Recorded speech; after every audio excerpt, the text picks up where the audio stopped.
Because boundary, as I mentioned in the part two episode with Jules Shore, are not always the way that I like to solve problems. And they're not even the first way that I try to solve problems.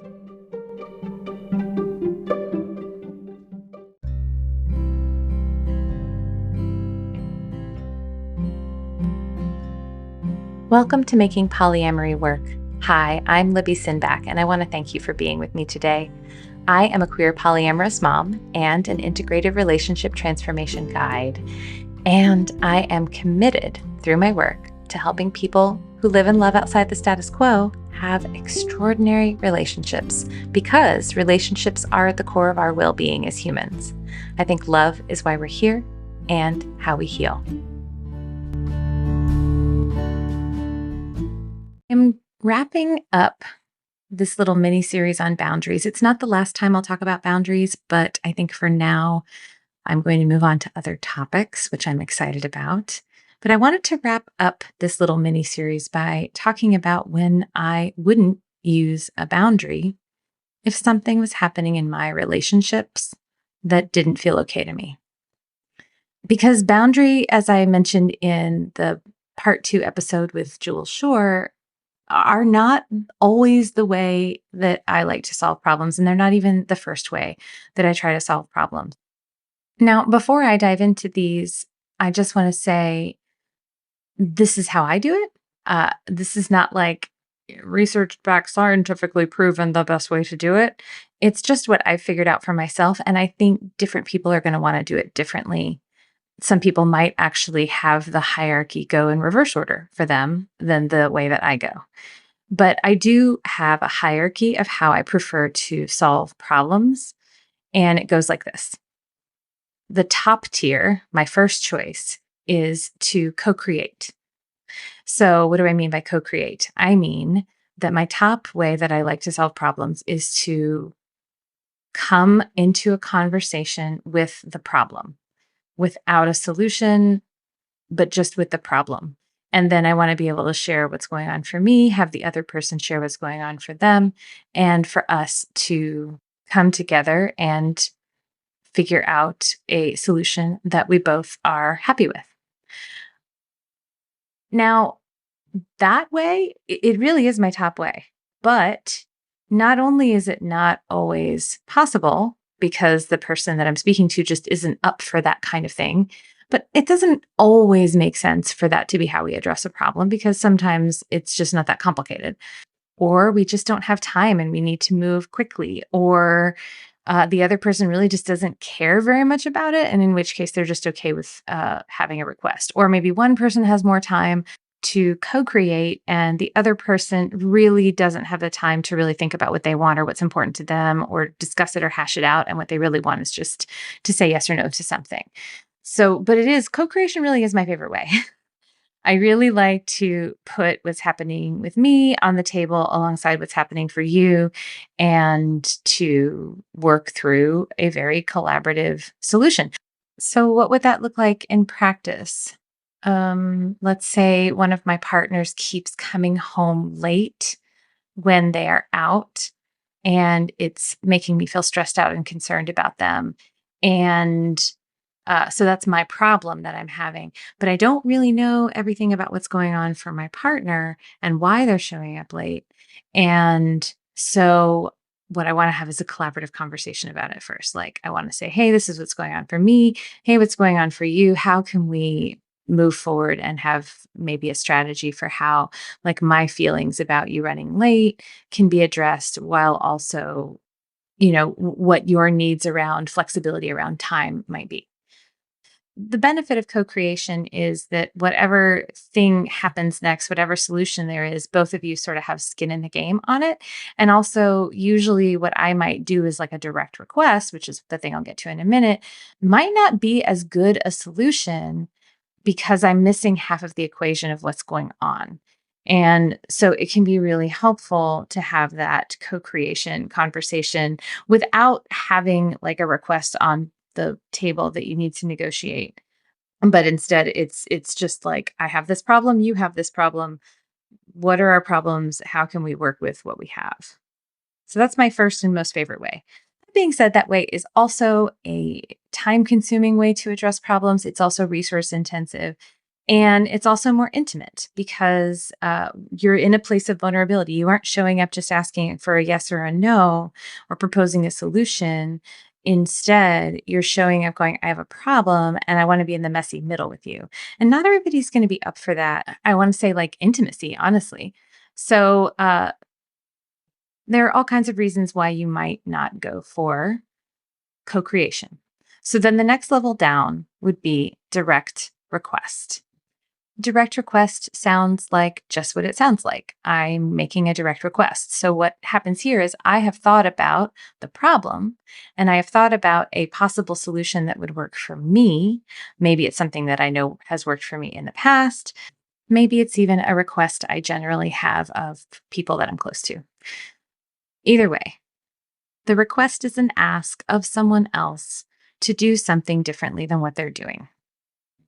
An example in the case of my partner always being late, my request might be something like, hey, would you please be on time? Now, if that feels like maybe just an impossible request, because obviously if they were going to be on time, they might already be being on time because they know it's important to me.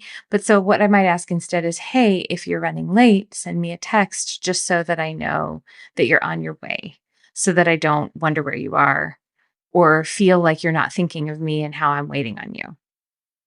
And then the person can say yes or no to that request. Here are some important things about requests. If they're a request, they need to be something that the person can say no to. If this request is non negotiable and the only acceptable answer is yes, it's not a request, it's a demand. And a lot of adults really don't respond well to demands, probably because it comes across as entitled, maybe even as controlling. But it's important to note that when you are making a demand, you are not really in the sweet spot when it comes to creating consent with your partner. Another thing that is important with a direct request is to make sure that it's realistic, that it's something that the person can actually do. I mean, not that it's actually not on you, but the person who's saying yes or no to really know that if that request is realistic to do. But it's also on you to like make sure you're looking at your own intention and really thinking carefully about what you're hoping to achieve by making this request. And then again, also make sure you check with yourself and make sure that no is an acceptable answer and that negotiation is possible. I think that's really important because I don't think a request is a request if you aren't open to any pushback, if you aren't open to any flexing. Um, I just don't think it's really a request. Again, it doesn't mean you have to agree to flex. It might mean that somebody offers you a compromise on your request and it's not what you want. And so it's a compromise isn't going to be good enough. And it is okay to say like to counter and say no. But if it's like unacceptable to push back and make a counter offer, that's where you're probably in some controlling territory.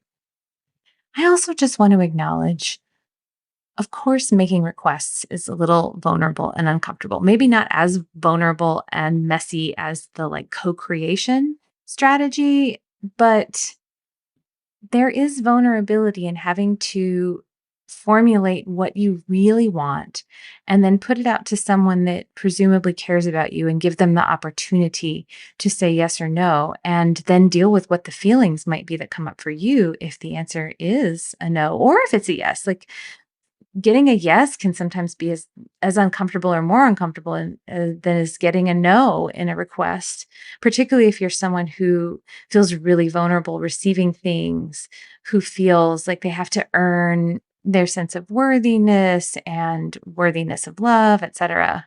Or if you have ever been in a situation where you received something from someone and then it ended up costing you a lot or felt ultimately not very safe. Receiving can be hard too.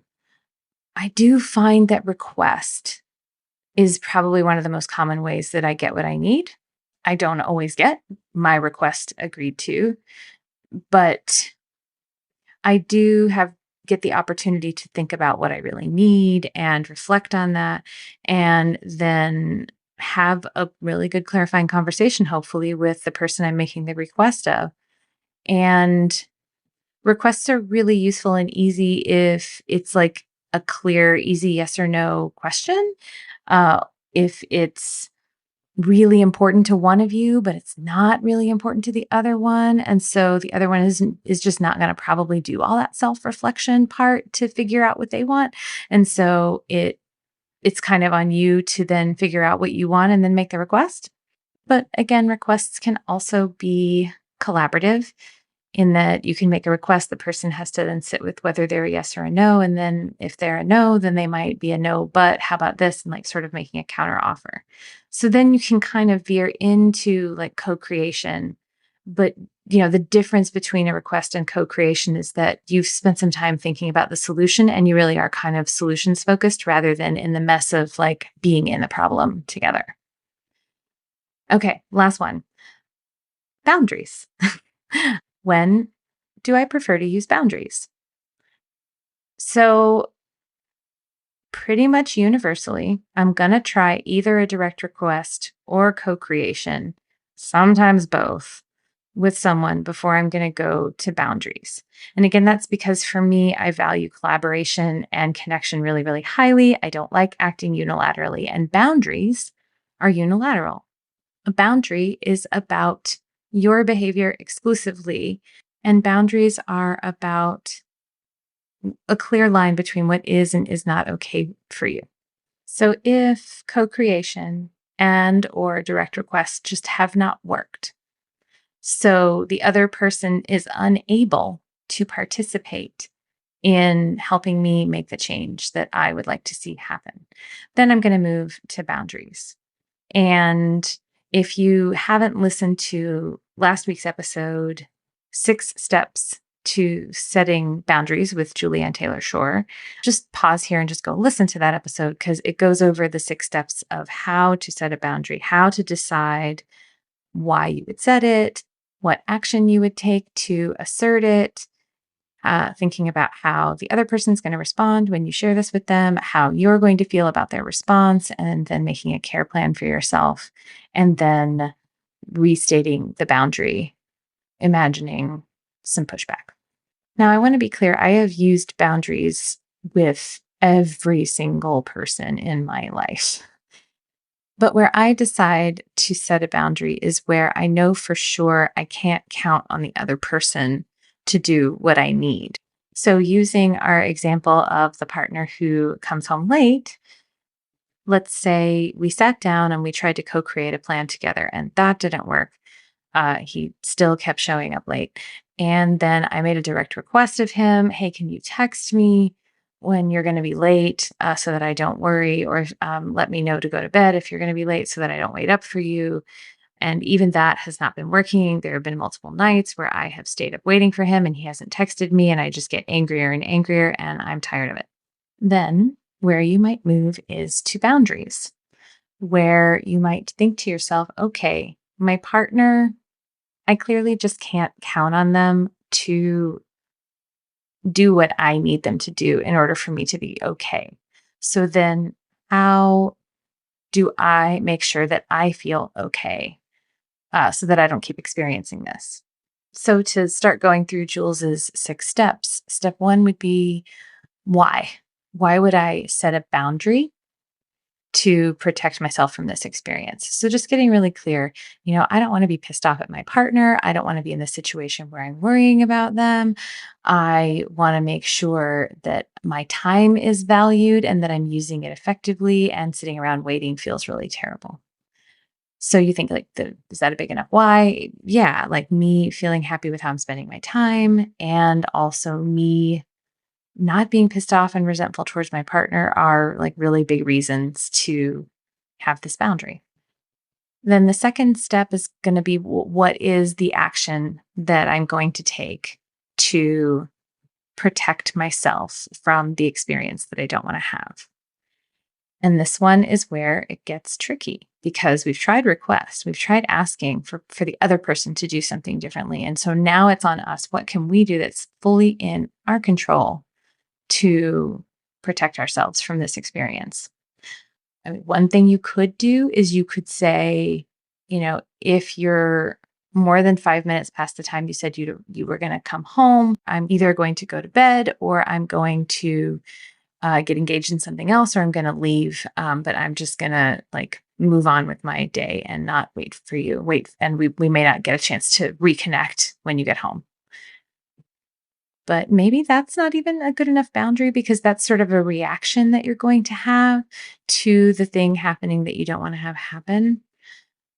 So, what is it that might protect you from that? So, just as an example, you might say, when you're going out on dates, I'm just going to make sure I'm not home so that I don't know what time you got home. Or when you go out on dates, I'm going to have, plans. I'm going to have people over while you're gone, or I'm going to have a set bedtime that I'm going to adhere to every night, no matter what. And I'm going to follow a bedtime routine to make sure that that happens. You get the idea. This would be more, here's how I'm going to take care of myself so that this thing that you cannot stop me from experiencing, I can still figure out how to stop me from experiencing it. And I just want to say, like, sometimes I will communicate a boundary, like let the person know what I'm going to do. And sometimes I don't. Sometimes I don't communicate the boundary because it's really not necessary. And sometimes if I communicate a boundary, somebody is going to think that there's a request in there. And so they might be taking charge of managing it when I don't want them to. Because that is sometimes the thing. Like sometimes what you really want is you really don't want to be in that collaboration or that negotiation. You don't want to be in a position of imposing on someone. And there are all kinds of reasons why you might not want to do that. Why it just feels better to make a unilateral decision. Maybe you've had a rough go of trying to collaborate with this person. Maybe you don't trust them to like agree to a request and then actually follow through. Or maybe, as I mentioned earlier, you've tried direct request, you've tried collaboration, and neither of those have worked. And so the only thing you have left is either like tolerating and putting up with the thing, which may be what you end up doing. Maybe that's the right thing, or setting a boundary and creating protection for yourself. And again, there's a whole lot more I have to say about boundaries, both that I've said in previous episodes and also in future episodes. I'm going to talk more about like protective boundary and containing boundary, etc. But either way, when you are creating the thing that you're going to do, it's really important to look at your intention, look at your why, because as I said in a previous episode, it can be really easy sometimes for a boundary to become something that's more like an attempt at control. And it can be very easy to use the language of boundaries when what you're really doing is trying to change someone else's feelings, thoughts, or behavior without creating an agreement around it. But I will just add that oftentimes, even when you are setting a boundary that is purely to protect yourself and is wholly within your control, it's not a request in disguise kind of thing, that can sometimes feel hard or mean or, rigid or what have you. And as came up in the conversation with Jules and I, there is no boundary setting without disappointment. And that's because you're doing this alone. You're making this decision that negotiation, request, co creation, they don't work. And so now you just have to take action to protect yourself. So there's going to be a little bit, I think, of sadness, of disappointment, a little micro grief that can happen for you in those moments where you're setting a boundary. It doesn't always feel good. So, anyway, there you have it. That's my hierarchy. So, again, I go from co creation to request and then to boundaries if neither of those work. Those are in order of preference, although sometimes it makes more sense to make a request or more sense to make a boundary or more sense to do a co creation, depending on the circumstance and depending on the person. Like I'm much more likely to set boundaries that I don't even say out loud with people that I don't know or that I don't know very well. Whereas if it's somebody that I have a closer relationship with, yeah, I'm usually going to try to do the co creation thing. If you want to hear more about boundaries, you can go back to the previous episodes of this show that have come out, maybe in the past few weeks. There are a bunch of them about boundaries, including 2 great interviews with Julie and Taylor Shore. What I hope you take away from today is that while I love, love, love, love, love, love, love, love, love, love, love, love, love, love boundaries, and I think they're wonderful, and I think the more we can master them, the happier we can be in our relationships. Boundaries are not the only thing you need to do in order to address difficult things. Requests and co-creation, negotiation, pushback, being in that dance together, they're all really good strategies to address things when something isn't feeling good. It's so important to be able to advocate for what you need in your relationships. And so I hope these tools will help you do that in the future.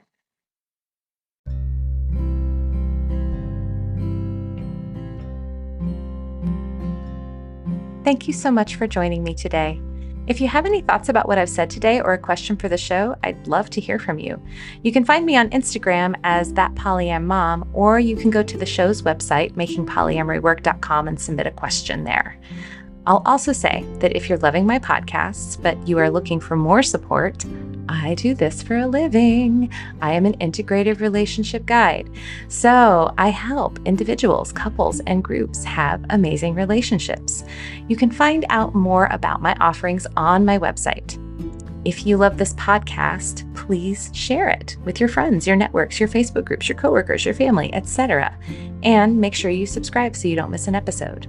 Also, if you listen on iTunes, I always love getting reviews. It literally makes my day.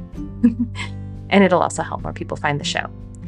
Making Polyamory Work is created by me, Libby Sinback. It is edited by Finn of the Normalizing Non-Monogamy podcast and hosted on the Spotify podcasts platform. Vanda Leone manages the website and posts the transcripts. Thank you, everyone, and see you next time.